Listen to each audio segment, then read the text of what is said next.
जारहाना सियासत के महीने का आगाज हो चुका है। अपोजिशन और हुकूमत दोनों ही अपनी हिकमत अमली वाज़ेह कर चुकी हैं। अपोजिशन की तरफ से पहला जलसा 11 अक्टूबर को कोयटा में होगा। 16 अक्टूबर को नून लीग पंजाब में जलसा करेगी, जिसमें मरियम नवाज जीटी रोड से रैली की शक्ल में लाहौर से गुजरांवाला पहुंचेंगी और जिना ग्राउंड में जलसे से खिताब करेंगी। हुकूमत कह रही है कि जो करना है कर लें, ऑपोजिशन कुछ नहीं बिगाड़ सकती। आज भी वज़ीर आज़म ने हुकूमती रहनुमाओं के इजलास की सदारत के दौरान ऑपोजिशन पर तनकीद करते हुए कहा कि ऑपोजिशन की तहरीक से हुकूमत को कोई खतरा नहीं, एनआरओ नहीं दिया जाएगा। ऑपोजिशन को फौज से इसलिए मसला है कि वो उनकी करप्शन पकड़ लेते हैं। ऑपोजिशन को डील चाहिए लेकिन ढील नहीं मिल रही। तर्जुमान और पार्टी रहनुमा ऑपोजिशन को बेनकाब करें। कौम को नवाज शरीफ का असल चेहरा दिखाना होगा। नवाज शरीफ का अब सिर्फ एक मकसद रह गया है कि पाकिस्तान को कमजोर किया जाए। नवाज शरीफ को वतन वापस लाने के लिए तमाम कोशिशें शुरू कर रहे हैं। वज़ीर आज़म ने हुकूमती तर्जुमानों को अपोजिशन के खिलाफ मुतहर्रिक होने की हिदायत कर दी, जबकि नून लीग ने वाज़ेह कर दिया है कि एहतजाज होगा लेकिन हुकूमत से कोई डायलॉग नहीं किया जाएगा। अगर डायलॉग नहीं करेंगे तो फिर नून लीग का मुतालबा कैसे पूरा होगा। फौज से भी नहीं बात करनी है, हुकूमत से भी नहीं बात करनी है। हमारे साथ नून लीग के रहनुमा एहसन इकबाल साहब मौजूद होंगे। वफाकी वज़ीर शफकत महमूद साहब जो उस कमेटी में है जो वज़ीर आज़म ने बनाई, जिसका आज इजलास भी हुआ, वो भी हमारे साथ मौजूद हैं। शफकत महमूद साहब, मैं पहले आपसे जानना चाहूँगा, क्या सिर्फ मीडिया पर बयानिए का जवाब देंगे या फिर कोई मुज़ाकरात भी अपोजिशन से करेंगे, इनके इत्तेहादियों से करेंगे? नहीं, ये इस कमेटी का मैंडेट नहीं है। इसका मैंडेट तो ये है कि जो बयानिया चल रहा है टीवी पे उसको डिस्कस करना, और उस सिलसिले में बहुत तशवीश का इजहार किया गया कि ये जो एक खतरनाक गेम नवाज शरीफ खेल रहे हैं, जो हमारे दुश्मन का बयानिया है उसको प्रमोट कर रहे हैं, पाकिस्तान आर्मी को डायरेक्टली मुतनाज़ा बनाने की कोशिश कर रहे हैं। और जिस तरीके से जो फौज जो कि इस वक्त पाकिस्तान को इस्तेहकाम बख्श रही है, उसके खिलाफ जो बाहर हमारे दुश्मनों का बयानिया है उसको आगे लेके चल रहे हैं। ये चीज थी जो कि ज़्यादा डिस्कस हुई है। बाकी ये टैक्टिक्स के जी क्या होना है क्या नहीं होना, वो इस कमेटी का जो आज जिसकी मीटिंग थी उसका मैंडेट नहीं है। मतलब नवाज शरीफ साहब कह रहे हैं कि इदारे सियासत में मुदाखलत ना करें। जो नवाज शरीफ साहब ने कहा वही ऑल पार्टीज कॉन्फ्रेंस जो अपोजिशन की थी उसके एलामिये में भी है, जिस पर सबने दस्तखत किए। ये बात कौन सा पाकिस्तान का दुश्मन कर रहा है? मुझे ये बताएं कि क्या ये सिर्फ नवाज शरीफ हैं जिनको ये मसला होता है? क्योंकि जब से 1990 से लेके आज तक तकरीबन 10 मिलिट्री कमांडर्स आए और हर एक साथ इन्होंने लड़ाई की और हर दफा इन्होंने फौज को मुतनाज़ा बनाने की कोशिश की, और उसके बाद इन्होंने सुप्रीम कोर्ट पे हमला किया। यानी कि जितनी डिक्टेटोरियल किस्म की पावर ये चाहते हैं, अगर उनको ना मिले, अब मुझे कोई एक शख्स बता दें, मैं अफसर असलम बेग से इन्होंने लड़ाई की, आसिफ नवाज से इन्होंने लड़ाई की, काकड़ से इन्होंने की, जहांगीर करामत से इन्होंने की, शरफ से इन्होंने की, बाद में राहील शरीफ से, उसके बाद जनरल बाजवा के खिलाफ ये बातें कर, मतलब कि ये बयानिया जो है ये पाकिस्तान का बयानिया नहीं है, ये हमारे दुश्मनों का बयानिया है। अच्छा, मगर क्या ये सिर्फ नवाज शरीफ साहब की बात है? पिछले 1947 से लेके अब तक किसी जमहूरी वजीर आजम ने अपना वक्त पूरा नहीं किया। जुल्फिकार अली भुट्टो साहब की भी नहीं बनी, उनका तख्ता उलट दिया गया। मोहतरमा बेनज़ीर भुट्टो साहिबा की भी नहीं बनती थी, उनकी 2 हुकूमतें ख़त्म कर दी गई। यूसुफ गिलानी साहब तो इतने मजबूत वजीर आजम भी नहीं थे, उन्होंने भी कहा कि स्टेट विद इन स्टेट है। तो ये क्या सिर्फ नवाज शरीफ साहब की हद तक बात महदूद है?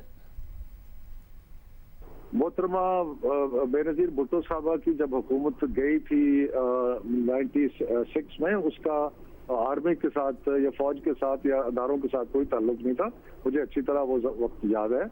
और इसलिए ये जो आपको एक कांस्टेंट थीम नजर आती है, लेकिन मुझे अफसोस इस बात का है कि ये बजाय इसके, अब मुझे आप ये बताएं, आप जरा मुस्लिम दुनिया को देखें इस वक्त हो क्या रहा है। अभी इराक में देखें क्या हो रहा है, सीरिया में क्या हो रहा है, अफगानिस्तान में इतने सालों से क्या होता रहा। बाकी अगर इस्तेहकाम आपको मिल रहा है और अगर जो पाकिस्तान आर्मी है वो गवर्नमेंट को फुली सपोर्ट कर रही है जैसे होना चाहिए, ये तो इमरान खान की लीडरशिप को क्रेडिट जाता है कि सारे पाकिस्तान के अदारे, सारे पाकिस्तान की जो नेशनल पावर के एलिमेंट्स हैं वो अगर मिल के पाकिस्तान के मसाइल हल कर रहे हैं, तो ये तो एक बहुत बड़ा क्रेडिट है इमरान खान का। सर मुझे बताएगा कि हुकूमत बिल्कुल भी मुज़ाकरात नहीं करेगी, ना नून लीग से, ना नून लीग के जो अपोजिशन में इत्तेहादी हैं उनसे? डे 1 से जिन्होंने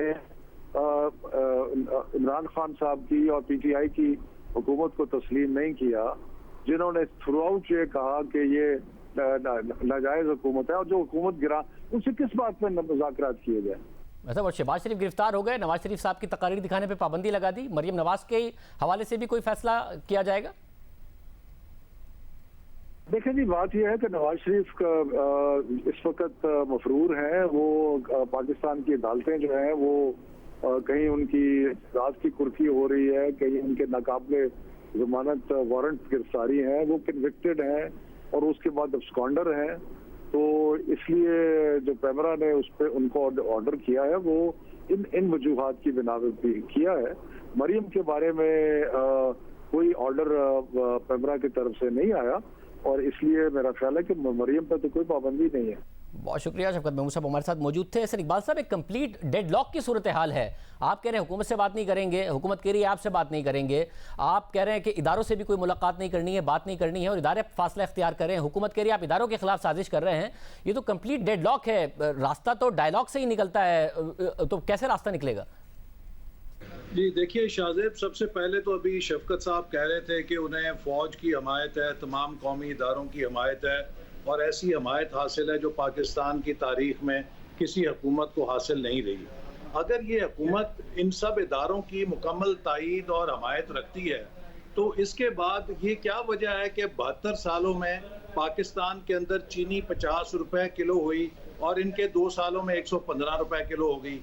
क्या वजह है कि 72 सालों में आटे की कीमत 34-35 रुपए किलो थी, इनके 2 सालों में 75 और 80 रुपए किलो होगी।